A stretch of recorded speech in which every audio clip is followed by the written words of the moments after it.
Today, we're going to be talking about the vehicles to build your universe.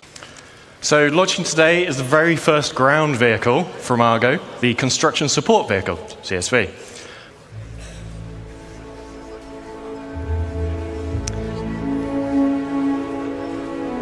Okay, so what we're seeing here is the in-game version of the CSV. It's complete with its 4 SCU of cargo up on the rear.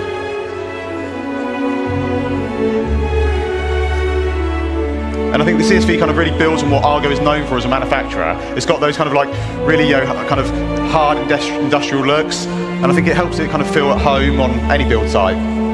All of its components are easily accessible. And I think the exterior is like real dominating factor. It's those kind of large all-terrain wheels, and then that's kind of backed up by just simple, smooth, sleek lines. We've got the front-loaded cab that puts all the controls kind of right in the kind of where the player needs them. And I think that's one of the keys to the ship as a whole, or the vehicle as a whole, sorry, is it's simple, it's purposeful, it's functional, and I think that just kind of just helps it to kind of feel part of that ARGO family. We have the CSV-FM, which stands for Fabrication Module. 2 medium drones on board, and then it has an internal storage tank for resources. So it has a very small version of a freight elevator built into the back of it. So you feed it 1 SCU crates, it absorbs them into the holding tank on board, and then the drones will come back to the vehicle to refill. So, introducing the Starlancer family. Yeah, the Starlancer is basically a whole new family of vehicles from MISC, and these are covering a range of different roles. Today, we're going to be talking about the first 3, which are the build, which kind of makes sense, and that basically is for all your large structural construction needs. We have the TAC, which is going to be for people that want a little bit more defensive or offensive excursions in our universe. And then we have the MAX, which is a dedicated hauler, but it can still pack a bit of a punch. So we're going to take a bit of a closer look at all of them today. We're going to start off with the build. So this is the Starlancer build from the outside. The key thing to take away here is you'll see it has the drone bays on each side, and then it has the drone resupply arms for allowing the drones to come back and resupply. Inside that room, you have the drone control center. So you have a single station inside, and this is where you control all your drones from, much like Luke showed you in the previous presentation. So there are 2 large drones held on each side of the room, so 4 large drones in total. And then there are 2 filler stations right at the front here, and these each hold 16 SCU of capacity, which can then go and load the internal resource tank to feed the drones. Drones that will then be deployed out of their little secret garages, and they go off and do what you've asked them to do. When they need to resupply, they'll come back, sit on these arms, suck up their resources that they need, carry on their day. That's the really important thing here, is that all these base building vehicles have enough storage on board to supply your drones. Obviously, if you're going to build a million things on your base, you're going to run out. But we want you to be able to have these vehicles and have knowledge that you're not going to be doing endless cargo runs initially to build your foundation, your base. You'll be able to build your base and have storage on that eventually, but these all get you going in the short term. It holds 4 large construction drones. It's 83 meters long, 52 meters wide, 15 tall. Saw lots of rumors and chatters that people thought this was Freelancer size. It is not. It is significantly larger than the Constellation and Corsair. It's almost 600i in size, so it is a big ship. 2 S4 guns for the pilots, 16 missiles, remote turrets, and then 128 SU of cargo capacity in the build specifically. But what if you don't want to build stuff? What if, like me, you just want to burn stuff and destroy stuff? So introducing the Starlancer TAC. So like I say, this is designed to be a bit more aggression into the verse. So I think the first thing you're going to notice is the kind of the dual man size 5 turrets. Now these give much better kind of broadside coverage from any of the other variants. And then on top, we also have like a dedicated hangar that has been specifically designed to fit a Mirai Fury inside. And I'm sure we will see plenty of other ships try to be fitted inside. Successful yeah, or not. yeah, we'll see. And I think John's going to run you through the interior now. So yeah, let's have a look over the TAC from outside to in. So this is the TAC in its default paint, so sort of military drab grey. Then internally, obviously Ben talked about the size 5 turrets. Then we have some drop seats behind, and these are on a deployable ramp, so you can do some ground assault. They will drop out, down. If you're doing a bit of ground assault, chances are someone's probably going to get injured, so there is an onboard medical facility directly behind there with 2 Tier 3 medical beds.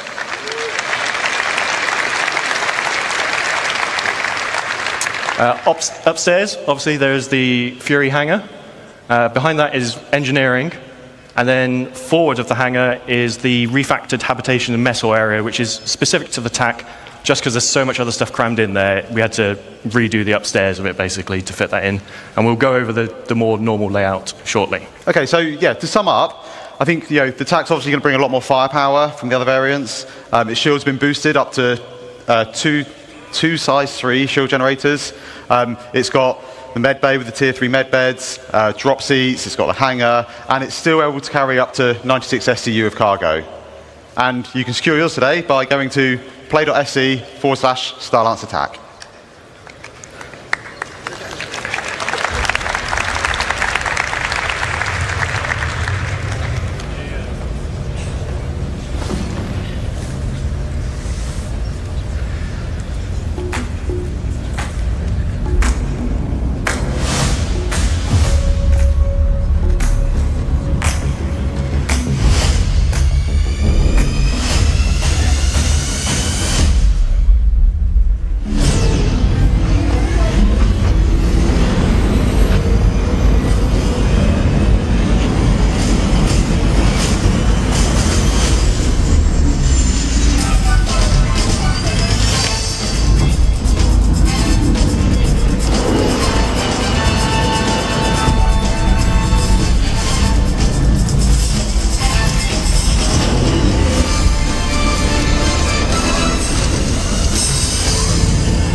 As you can kind of see, we're just putting the finishing touches on that now.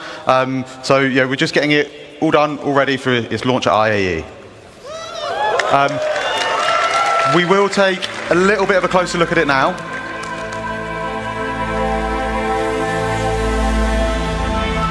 I think the Starlancer kind of really fully encapsulates MISC's kind of ability to create beautiful ships. It's got this bulbous design that really helps to kind of convey its underlying structure and its underlying strength.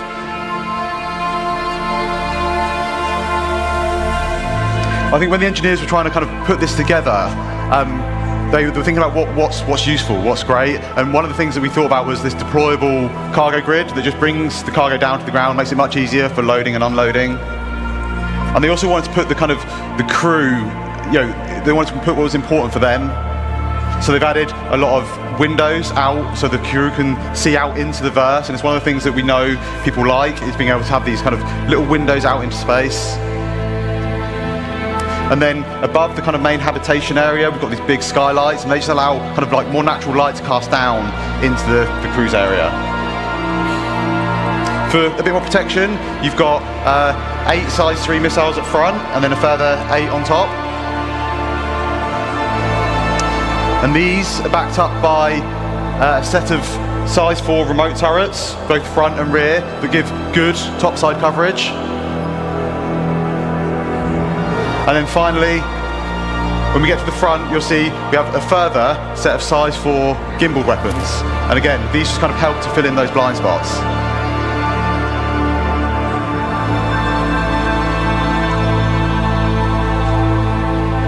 I think as a whole, I think the engineers or MISC have done an exceptional job in creating a vehicle that kind of fully encapsulates the functionality needed, while still ensuring that the crew's kind of well-being and livelihood is protected. It's all in a package that kind of really dominates the sky, and I think it really shows off MISC's ability to deliver kind of quite beautiful ships. Love it or hate it, we love it. The MISC traditional letterbox view is back. At the front of the ship, you have the pilot, co-pilot seat with 2 support stations at the rear. These are the ones that control the remote turrets by default. Then behind that, we have the escape pod room. 4 escape pods, full crew. And then behind that, we have the traversal. It's sort of a traversal room. It has a lift, goes between the 2 floors of this ship and goes to the exterior of the ship. And then a ladder for emergency backup. Behind that is the mess hall area. So nice shared communal space for you to relax with your crew. And then we move into the 4 individual crew rooms, each with double beds, so very luxurious for a spaceship. En suites for all. At the rear of this section, we have a further 2 lifts. These are just internal to go between the 2 decks of the ship.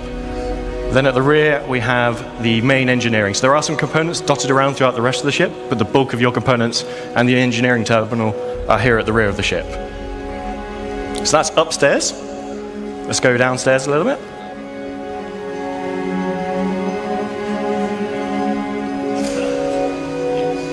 We have the main vehicle entrance and cargo entrance for the rear section. This can be used as a garage, but it is also a cargo hold.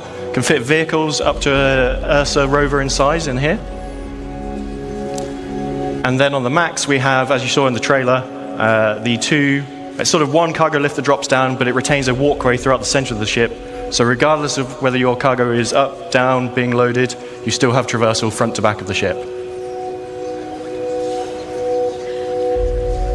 Then we have the downstairs of the traversal room, which also features the airlock onto the ship. And then lastly, we have the armory at the front of the ship. So if you're coming on board, leaving via EVA, leaving via that front entrance to the ground, you can stop off here, suit up, get your weapons, do the reverse coming back. And that is the Starlancer MAX. Quickly recap the stats. 224 SU of cargo, 128 on that ventral drop platform, 96 in the rear cargo area. It has 6 extra VTOL thrusters for all that extra mass that it's hauling. And it is available to pre-order now and will be flyable this IE. Let's have a quick look over the updated interior of the Pioneer. So at the back of the ship, we have the classic bridge, looks out over the expanse of the ship. And then top and bottom of that in this image, we have the escape pod rooms. And then leading off those is the access to the manned turrets that remain. Then going downstairs, we have the cargo area at the top.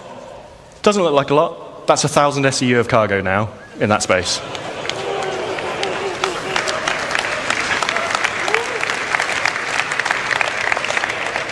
Next to that is the fabrication control room. This is where you'll be controlling fabricating larger vehicles and ships, as well as smaller fabrication machines next door for. You don't want to use this to build a small FPS weapon. It's a bit overkill, so we have that on board as well. In the center of the ship, we have a small fabrication hangar with roof and ramp egress. So if you're building a small ship on board, so things like a Nomad, you can build on board here. You'll be able to fly it out the roof of the fabrication hangar. And then we have the existing small landing pad that transitions from outside the ship to inside the ship. So cargo you can load via new entrance that Ben's going to talk about in a second, but you can still retain the ability to land a ship on top of this ship, move it inside your ship, all those things. Engineering at the rear, this is now capital components all the way around. It was a weird mix of size 3s before, it's now just all capital everything. Then we have the habitation, mess hall, medical area between the hangar and engineering. And then at the front, we have 4 extra large drones in the drone room. But we don't just have some pictures like this to show you. Ben's going to go through this in a bit more detail now. Okay, yeah, so we're going to have a little look at kind of like the concept and where it's at on the interior. We start out on the interior bridge. It's very spacious, or command deck bridge, whatever you want to call it. It gives kind of really nice views out over the front of the ship. And right up front, you've got all the consoles required that you need to kind of control the ship. as well as the kind of additional remote turret access consoles. And then at the rear, we have the main kind of navigation components and some small engineering consoles. And kind of flanking either side, we've got these 2 corridors, and they lead out to the manned turrets that kind of sit above the bridge. And they also have all the escape pods needed for all the bridge crew. Like I say, we want this to kind of be a home away from home, so we have a very large, comfortable habitation area. Each of the crew members, they get their own individual crew pod. And one of the nice things about this is these actually open up, and they allow kind of each crew member to kind of decide like how much privacy they actually want. This is the crafting area. We've got the 4 kind of crafting machines. And these are right next to the cargo bay, the internal cargo bay. And as John says, this holds up to 1,000 SEU of cargo, so it's pretty sizable. To make it a little bit easier, it's got its own dedicated cargo lift at the back that, again, just simplifies that kind of getting cargo in and out of the vehicle.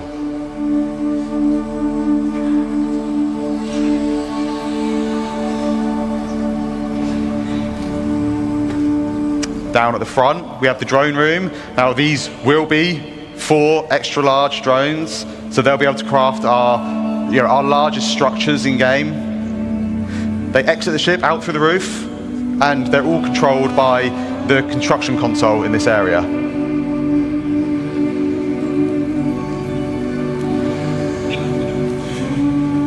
And finally, we're just going to take a quick look at the crafting area on the ship. So you can see here we've got these blast shields down that kind of protect the crew in this area from what's going on inside.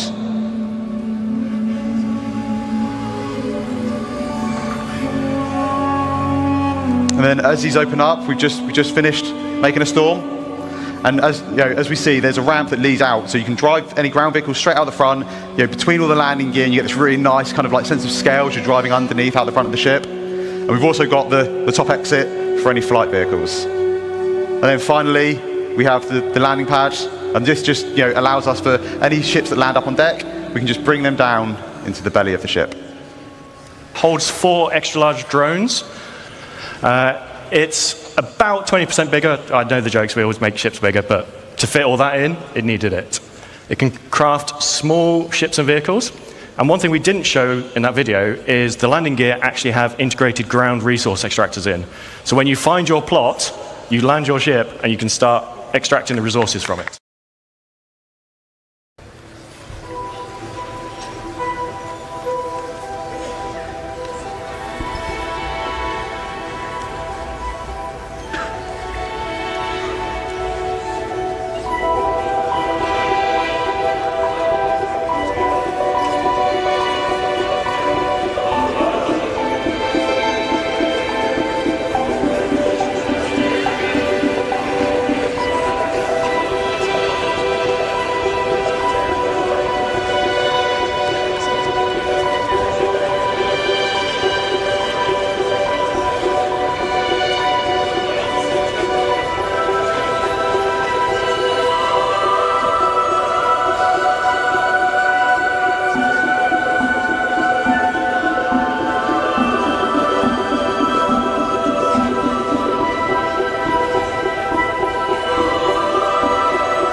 let's have a quick look at just some, emphasis on some, of the vehicles that we're working on in the next 12 months.